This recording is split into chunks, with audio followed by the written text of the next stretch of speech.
before the jungle swallowed the roads, before the rice paddies filled with tracks, before young soldiers learned the sound of metal grinding through mud. The M113 began as an answer to a question every modern army had faced. How do you move infantry through the battlefield without leaving them exposed?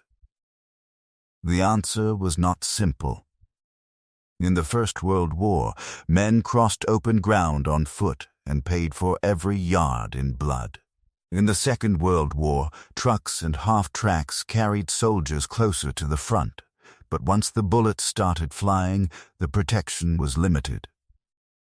A truck could move men quickly, but it could not shield them. A half-track could cross rougher ground, but it was still vulnerable, still open, still caught between old ideas and new warfare. After Korea, the United States Army knew it needed something better. The battlefield was changing. Armies were becoming faster, more mobile, and more mechanized. Infantry could no longer be expected to march behind tanks or ride in soft-skinned trucks through artillery, small arms fire, and broken terrain. The Army wanted a vehicle that could carry a squad of soldiers under armor, keep pace with armored forces, cross rough country, and be simple enough to maintain. The early attempts pointed the way, but they were not enough. Vehicles like the M75 and M113 Armored Personnel Carriers had shown what was possible, but they came with problems. Some were too heavy. Some were too expensive. Some were difficult to maintain. The Army wanted a lighter, more practical vehicle, something that could be produced in large numbers and used in many different roles. That search led to the machine that would become the M113. Developed by the Food Machinery and Chemical Corporation, better known as FMC, the M113 was built around a simple but revolutionary idea: aluminum armor. Steel was traditional, steel was trusted, but steel was heavy. Aluminum offered a different advantage. It could provide protection against small arms and shell fragments while keeping the vehicle light. That mattered. A lighter vehicle could be transported more easily, move across difficult terrain more effectively, and even swim across water when properly prepared. The result was not beautiful. It was not sleek. It looked like a metal box on tracks. But it was practical. The M113 was compact, low enough to be useful, large enough to carry men and equipment, and simple enough to become one of the most widely used armored vehicles of the Cold War. It had a driver in the front, a commander near the center, and a troop compartment in a large ramp at the back allowed soldiers to enter and exit quickly.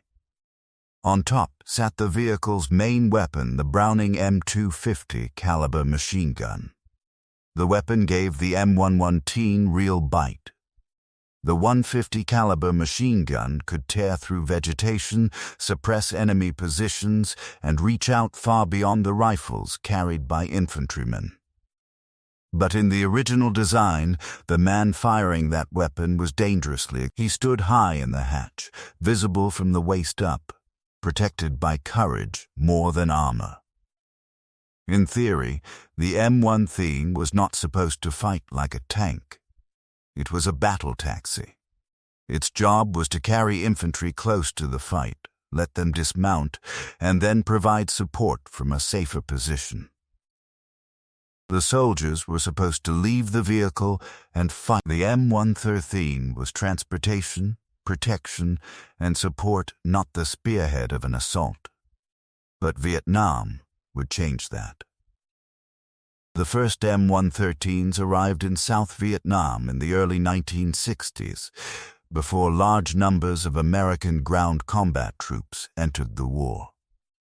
They were placed in the hands of the Army of the Republic of Vietnam, known as ARVN. For South Vietnamese units fighting in the Mekong Delta, the vehicle seemed to offer a new kind of power. The Delta was not easy country. It was a world of canals, flooded fields, mud, reeds, narrow roads, villages, and hidden enemy positions. Infantry could move through it, but slowly. Trucks were tied to roads. Tanks were often too heavy or too limited by the terrain. Helicopters could move troops quickly, but they could not hold ground by themselves. The M113 offered something different. It could move through wet ground better than wheeled vehicles. It could cross water obstacles with preparation. It could carry soldiers under armor. And when it came forward with its 50 caliber machine gun firing, it had a psychological effect on enemy fighters who often had few weapons capable of stopping it. At first, the M113 seemed almost unstoppable in some engagements. Viet Cong guerrillas, who were used to ambushing infantry, suddenly faced a moving armored vehicle that could cross terrain, carry troops, and bring heavy machine gun fire directly into the fight. The sight of the boxy green machines pushing through rice paddies and reeds changed the rhythm of combat. But every weapon teaches and the enemy learned quickly. They learned to aim at exposed gunners. They learned to use terrain. They learned to wait until the vehicles were close.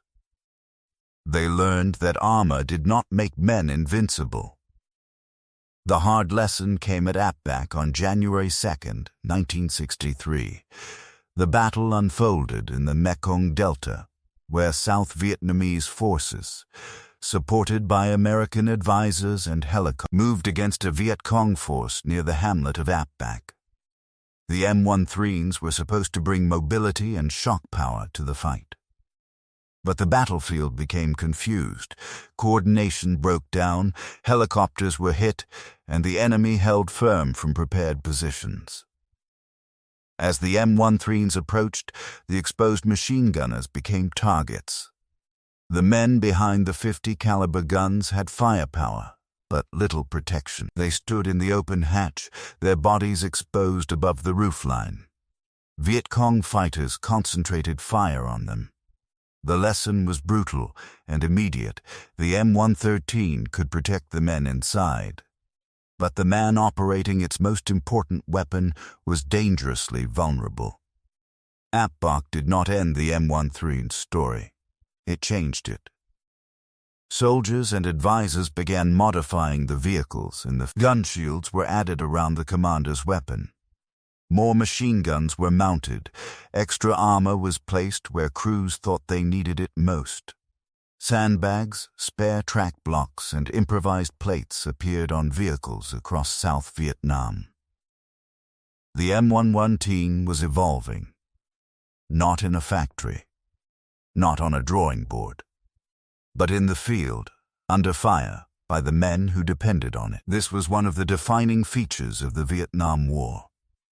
Machines arrived with one purpose, but the war reshaped them.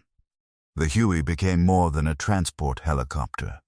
The river patrol boat became more than a boat. And the M113 became more than an armored personnel carrier. In South Vietnamese hands, it began to be used almost like a light tank. Troops often stayed mounted instead of dismounting. The vehicle's armor, mobility, and machine guns were used to break through enemy positions, sweep through reeds, and bring sudden firepower into places where the enemy expected foot soldiers.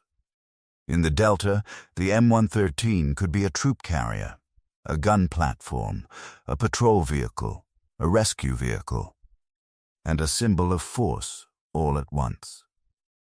By the mid-1960s, as American combat forces entered the war in greater numbers, the lessons learned by ACAV crews began shaping U.S. use of the vehicle as well. The Americans saw what the South Vietnamese had discovered.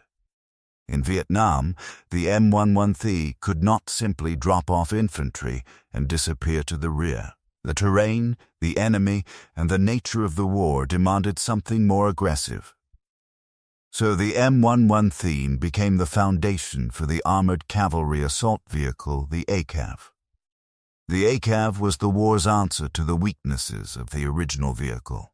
It added protection for gunners, more weapons, and often extra armor underneath to help against mines. The standard 50 caliber machine gun was joined by additional M60 machine guns, giving the vehicle firepower in multiple directions. What had once been a troop carrier was turning into a fighting vehicle. The transformation was practical, improvised, and very Vietnam. It was not perfect. The M113 was still vulnerable to mines. It was vulnerable to recoilless rifles and later rocket-propelled grenades. Its aluminum armor could protect against many battlefield dangers, but not all of them. Inside, the vehicle could be cramped, hot, loud, and frightening. Many soldiers preferred to ride on top, where they had air visibility and a better chance of surviving a mine blast beneath the hull. That choice said everything about the war. Armor protected you from bullets. But mines made the inside feel like a trap, so men rode exposed on top of the very vehicle built to protect them. They sat with rifles across their knees, boots resting on warm metal, eyes searching the tree line. They listened for the crack of gunfire, the thump of mortars, the sudden metallic violence of an ambush. The M113 carried them forward, but it could not remove fear from the journey. No machine could. Still, to infantrymen moving through hostile country, the sight of an M113 could mean hope. It meant firepower was close. It meant wounded men might be pulled out. It meant a convoy might survive an ambush. It meant that in a war of mud, heat, distance, and uncertainty, there was at least one machine that could keep moving. The M113 was not glamorous. It did not roar through the sky like the Phantom. It did not carry the mythic sound of the Huey. It did not have the heavy intimidation of a Patton tank. But it was there. On the roads, in the paddies, near the firebases, beside convoys, in the rubber plantations, at the edge of the jungle. It was a machine built for one kind of war and transformed by another. And by the time American forces committed fully to Vietnam, the M113 had already begun its journey from armored taxi to jungle workhorse. Its story was no longer just about design. It was about adaptation. It was about soldiers changing their machines because survival demanded it. And in Vietnam, survival was often measured in inches of armor, seconds of warning, and the sound of tracks moving through the mud.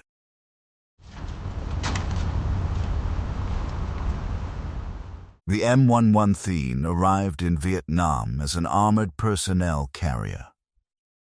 But Vietnam did not let machines remain what they were meant to be.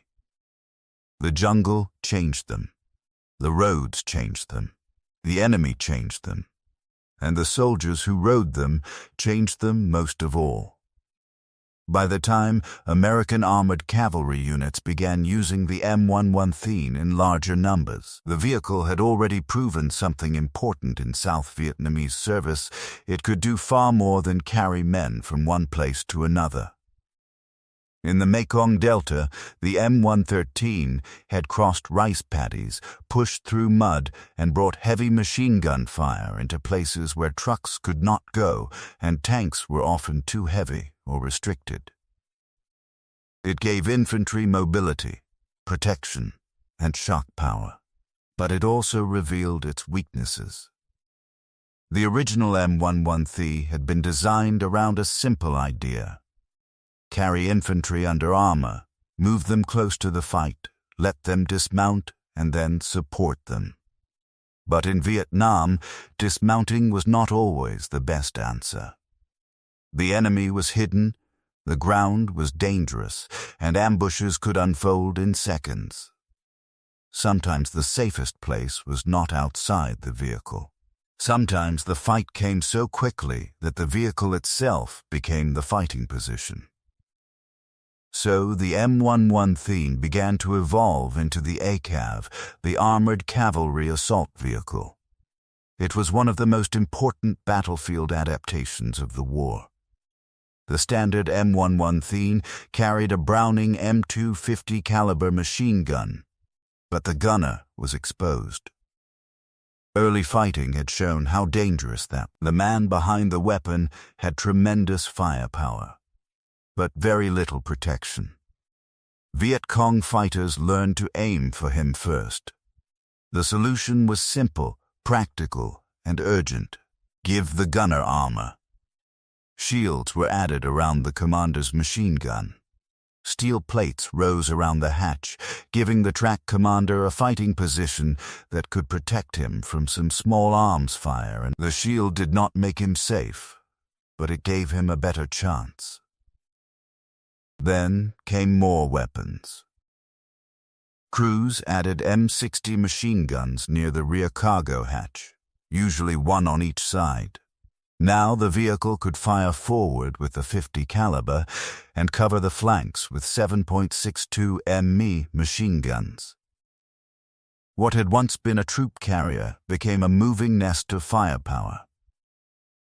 The ACAV was not a tank. It did not have a cannon.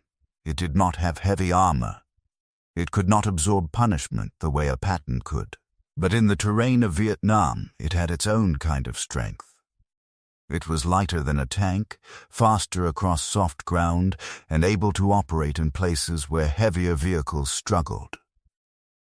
Its tracks could churn through mud, reeds, and paddy fields. It could escort convoys, support infantry, respond to ambushes, and move quickly along roads that were never truly safe. In Vietnam, every road could become a battlefield. Convoys were lifelines. They carried ammunition, fuel, food, water, mail, spare parts, medical supplies, and men. Without them, firebases could not function. Units could not operate. Helicopters could not fly without fuel. Artillery could not fire without shells. The enemy knew this. A convoy moving through Vietnam was vulnerable from the moment it left the wire. The road might look empty. The jungle might appear still. Farmers might be working nearby. Children might be walking in the distance. But hidden beneath the surface could be a command-detonated mine, a recoilless rifle, an RPG team, or a line of fighters waiting for the first truck to enter the kill zone. The M113 became one of the vehicles used to protect those colonies. Riding ahead or alongside, ACAV crews watched the road, the ditches, the tree line, and the villages. The men on top scanned for disturbed earth, wires, sudden movement, or anything that looked wrong. The .50 caliber machine gun could answer an ambush with crushing fire. The M60s could sweep the flanks. The tracks could push through obstacles or move off the road when wheeled vehicles, but protection came at a cost. The enemy adjusted.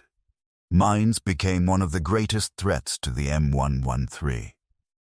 The vehicle's armor could stop small arms fire, but a mine underneath the hull was different.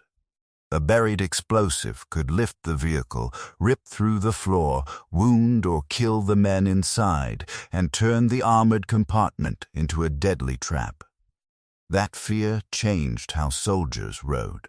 Many men chose to sit on top of the vehicle instead of inside it. On paper, that made little sense. The armor was supposed to protect them. The inside was where they were meant to be safe. But in Vietnam, survival often followed its own logic. Riding inside protected a man from bullets. Riding on top might save him from a mine. So the tops of M113s filled with soldiers. They sat on hot metal under the sun. They held rifles between their knees. They smoked, joked, watched, waited, and tried not to think about the next bend in the road. Their boots rested on armor that could become either shelter or coffin depending on what lay beneath the track. That was the strange truth of the M113 in Vietnam. It was built to protect men from war. But the men still had to gamble with how they used that protection. The crews learned to read the land. A patch of road that looked too smooth, a pile of brush that had not been there the day before, a quiet village where people suddenly disappeared, a bend in the trail where the jungle leaned too close. These details mattered. The M113 crew lived in a world of seconds. A few seconds to spot movement, a few seconds to swing the machine gun, a few seconds to call out a few seconds before the first explosion turned a routine movement into chaos. When an ambush opened, the sound could be overwhelming. Rifle fire snapped from the trees. Machine guns hammered from hidden positions. RPGs streaked toward the road. Drivers tried to keep moving. Commanders shouted into radios. Men on top ducked low behind shields, ammunition cans, rucksacks, or anything that could break the line of fire. The ACAV's job was to answer immediately.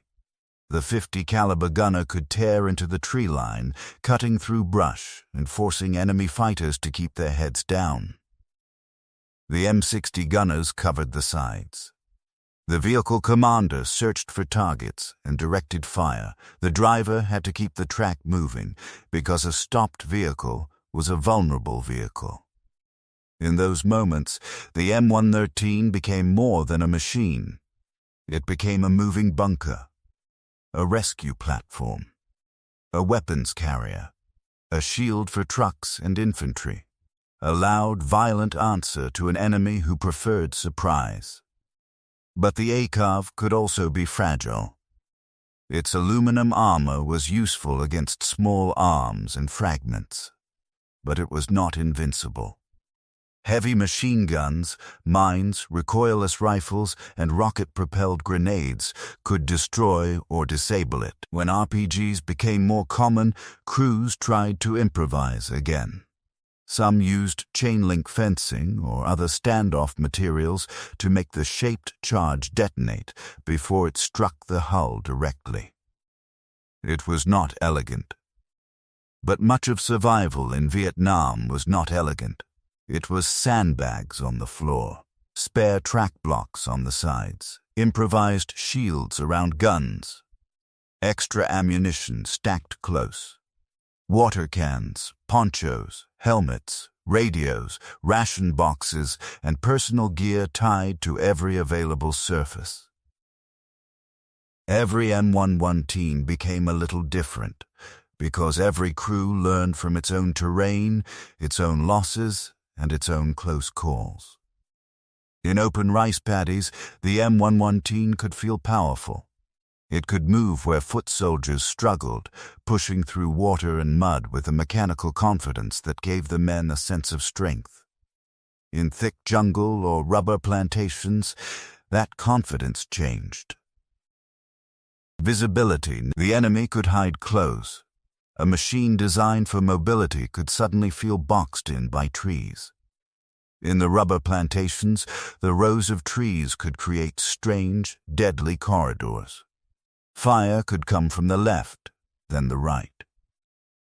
Shadows looked like movement. The vehicle's engine echoed between the trunks. The men on top had to watch every direction at once, knowing the enemy might be close enough to see their faces. The M113's strength was mobility, but Vietnam often turned movement into tension. Every mile had to be earned. Search and destroy missions placed the vehicle in another role. ACAVs moved with infantry, supported sweeps, secured roads, and pushed into areas where enemy units were believed to be operating. They could carry troops quickly to contact, then provide suppressive fire once fighting began. In some cases, they helped evacuate wounded men under fire, using the armored hull as cover when helicopters could not immediately land.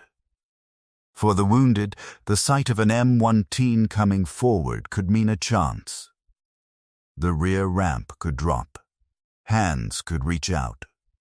A man could be pulled inside or lifted onto the top deck. The same vehicle that carried ammunition and guns could suddenly become a lifeline. This was part of the M113's importance. It was not one thing. It was many things, depending on the day.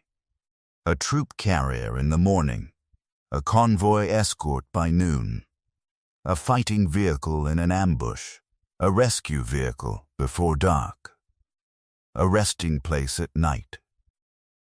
The crews lived with the machine constantly. They cleaned weapons on it, ate on it, slept beside it, and patched it after combat.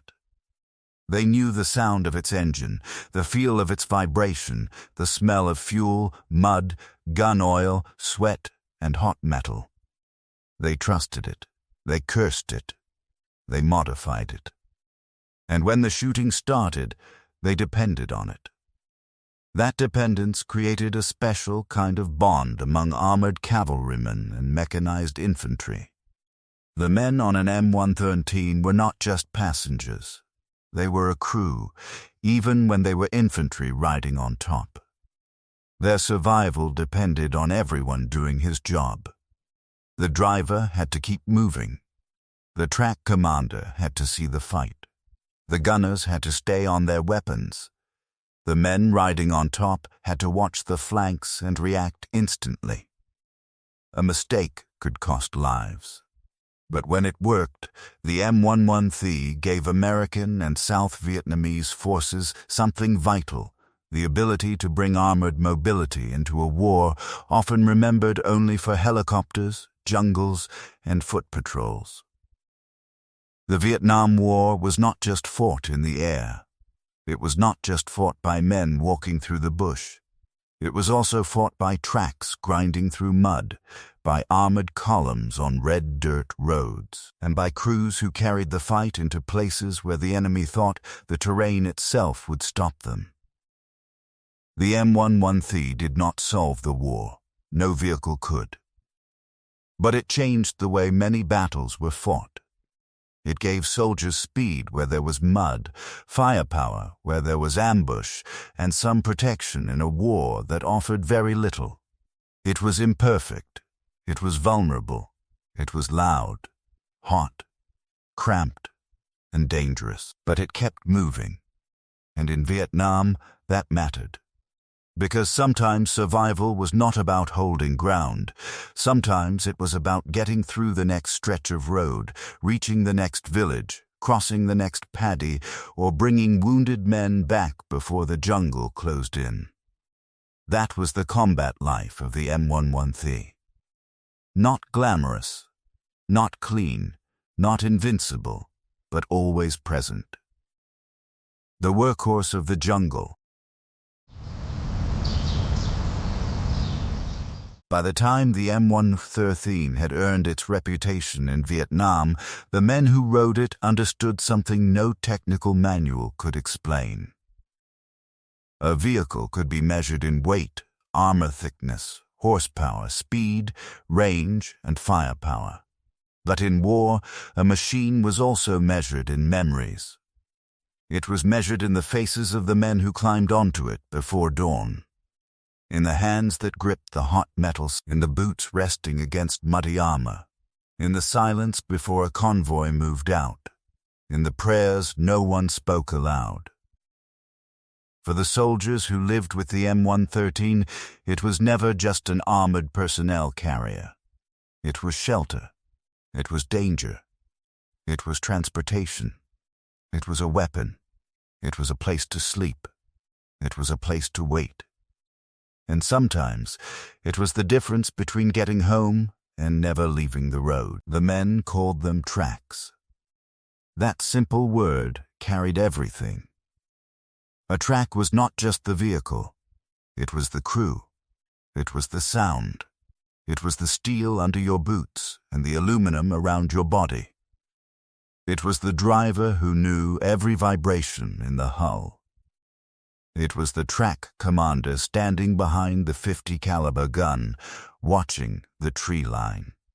It was the M60 gunners scanning left and right. It was the infantry riding on top, trying to look relaxed while their eyes searched every ditch, every trail, every shadow. Life around an M113 was a strange mix of routine and terror. There were long stretches of boredom. Men cleaned weapons, checked ammunition belts, patched gear, smoked cigarettes, drank warm water, and waited for orders. They wiped mud from their faces only to be covered again an hour later. They ate sea rations beside the vehicle, wrote letters from its shadow, and slept wherever they could when the night allowed it.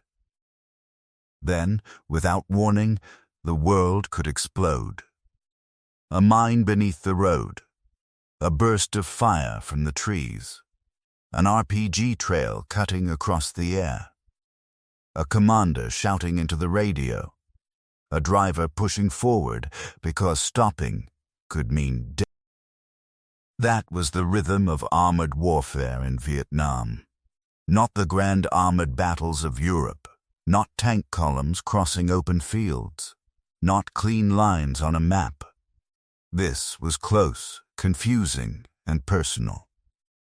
The M113 carried men through a war where the enemy was often unseen until the first shot.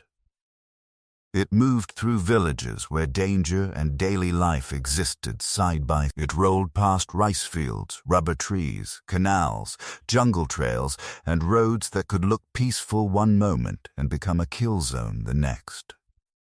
For the men riding on top, exposure became part of survival. They knew the contradiction. The vehicle had armor, but many chose not to sit inside it. Mines made the floor frightening. Heat made the troop compartment suffocating. Limited visibility made the inside feel blunt. On top, a man could breathe. He could see. He could jump clear if something happened beneath the hull. But he was also exposed. That was Vietnam. Every choice had a cost. Inside meant protection from bullets. Outside meant a chance against mines. Visibility meant vulnerability. Armor meant confinement. The M113 did not remove fear. It simply gave men a way to move through it. And movement mattered. In a war of ambushes, patrols, fire bases, convoys, and sudden contact, the ability to move could decide who lived. The M113 could bring reinforcements forward. It could pull wounded men out. It could place machine gun fire between an infantry squad and the enemy. It could push through mud when trucks were stuck. It could give a commander options when everything else was uncertain. But the human side of the M113 was not only found in battle. It was found in the small moments between danger. A soldier leaning against the hull at sunset. A crewman painting a nickname on the side. Men sharing a joke before rolling out. A driver listening to the engine like it was a living thing. A gunner quietly checking his weapon for the third time. Every crew had its own habits. Some trusted certain seats. Some kept extra sandbags in the same place. Some carried Lucky Charms, photos, letters, or names written inside helmets. Some decorated their vehicles with slogans, symbols, or dark humor that only men in war could fully understand. The M113 became part of their identity. It was the machine they cursed when it broke down, the machine they patched when it was damaged, and the machine they climbed back onto because the next mission was waiting. War turned equipment into memory. For armored cavalrymen and mechanized infantry, the M113 was part of the landscape of Vietnam itself. The sound of its tracks, the smell of diesel and mud, The rattle of ammunition cans, the heat of metal in the sun, these details stayed with men long after they came home. As the war moved into its final years, the M113 continued to serve. American ground forces gradually withdrew, but the vehicle remained important to South Vietnamese forces. ACAV and armored units continued to rely on M113s for mobility, firepower, and rapid response. In a country where roads were dangerous and terrain could be punishing, the need for tracked armor did not disappear. By then, the M113 had already become one of the familiar shapes of the war. It was there in the long middle years. It was there during sweeps, convoy escorts, and defensive operations. It was there when firebases needed support. It was there when roads had to be kept open. It was there when units had to move quickly through a battlefield that rarely gave warning. But the final years of the Vietnam War were different. The conflict that had begun with advisors, helicopters, and expanding American involvement became a war of withdrawal, Vietnamization, and survival. The burden increasingly shifted to South Vietnamese forces. Vehicles, aircraft, weapons, and bases remained, but the American presence that had once supported them began to fade. For the M113, this meant another transformation. It was no longer only a symbol of American armored mobility. It was part of South Vietnam's struggle to hold ground, respond to attacks, and keep its forces moving as the war entered its last and most desperate chapter. The machine that had arrived in the early 1960s as a new tool of mobility was still there more than a decade later, moving through a country exhausted by 1975, South Vietnam was collapsing under the pressure of a major North Vietnamese offensive. Cities, roads, airfields, and military positions fell in rapid succession. Columns of civilians and soldiers moved south and east, trying to escape the fighting. Equipment was abandoned, destroyed, captured, or pushed beyond repair. In those final scenes, the M113 was one of many machines caught in the end of a war that had consumed nations, families, and generations. Some vehicles kept fighting. Some broke down on crowded roads. Some were left behind. Some changed hands. Like the Hueys that would be pushed into the sea during the evacuation from Saigon, the M113 became part of the physical memory of the war's ending, a machine that had carried men through years of conflict, now standing amid the collapse of everything it had been sent to defend. But the story of the M113 did not end in Vietnam.